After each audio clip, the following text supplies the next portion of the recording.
स्वागत है आप सभी का project my life for piece and humanity में, जिसका लक्ष्य है पूरी दुनिया में शांति, इंसाफ और खुशहाली का पैगाम फैलाना। आज का हमारा विषय है रिलीजन पार्ट 3, धर्म का सफर भाग 3। धर्म और ईश्वर की शुरुआत और विकास को समझने के बाद अब हम इस सफर की अगली कड़ी पर चर्चा करेंगे। ये कड़ी हमें यह समझने में मदद करेगी कि धर्म किस तरह एक व्यक्तिगत आस्था से सामाजिक और राजनीतिक शक्ति में बदला। धर्म ने न केवल समाज को जोड़ा, बल्कि कई बार सत्ता का एक मजबूत उपकरण भी बना। आज के इस भाग में हम धर्म के उस पहलू पर चर्चा करेंगे जहां यह मानवता के लिए प्रेरणा बना और जहां यह एक साधन बनकर रह गया। धर्म हमेशा से इंसान की जिंदगी का एक अहम हिस्सा रहा है। धर्म ने भय और अनिश्चितता के समय में उम्मीद दी। प्राचीन ग्रंथों और उपदेशों ने नैतिकता और सही गलत का पाठ पढ़ाया। ईश्वर के प्रति भक्ति ने लोगों को अपने जीवन को एक उद्देश्य से भरने का मौका दिया। लेकिन जब धर्म व्यक्तिगत विश्वास से बढ़कर संस्थागत और राजनीतिक हो गया, तब इसके मायने बदलने लगे। धर्म का सत्ता और राजनीति में प्रवेश जैसे जैसे सभ्यताएं विकसित हुईं, धर्म केवल एक व्यक्तिगत आस्था नहीं रहा, बल्कि इसे सत्ता चलाने का एक साधन भी बना लिया गया।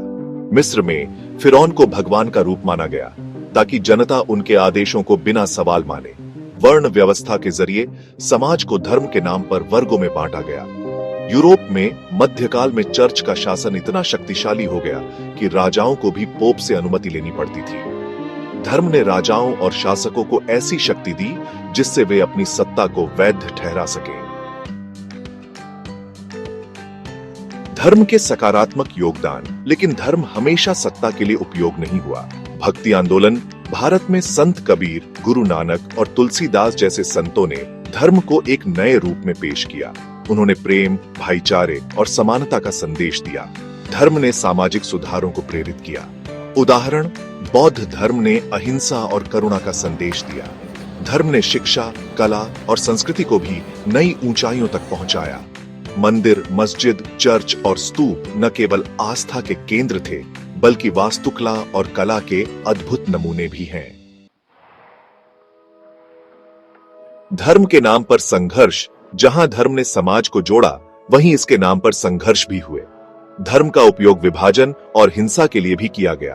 क्रूसेड्स यूरोप और मध्य पूर्व के बीच धर्म के नाम पर लड़ी गई लड़ाई। सवाल उठता है, क्या धर्म को सत्ताओं ने अपने फायदे के लिए मोड़ दिया? धर्म का वर्तमान और भविष्य। आज धर्म एक दोहरी भूमिका निभा रहा है।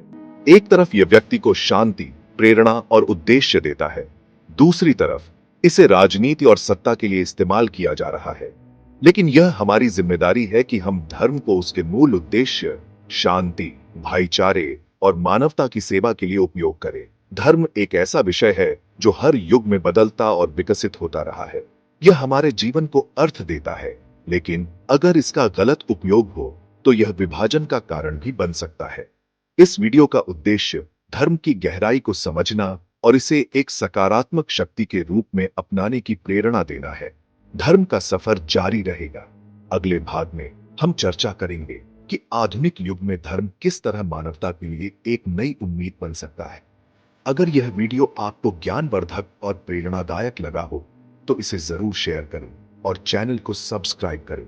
धर्म और ईश्वर के सफर पर हमारी इस श्रृंखला में बने रहिए। आपका कोई सवाल या विचार हो तो कमेंट करें। हम आगे भी इस विषय पर गंभीर चर्चा करेंगे। गुड बाय, अलविदा।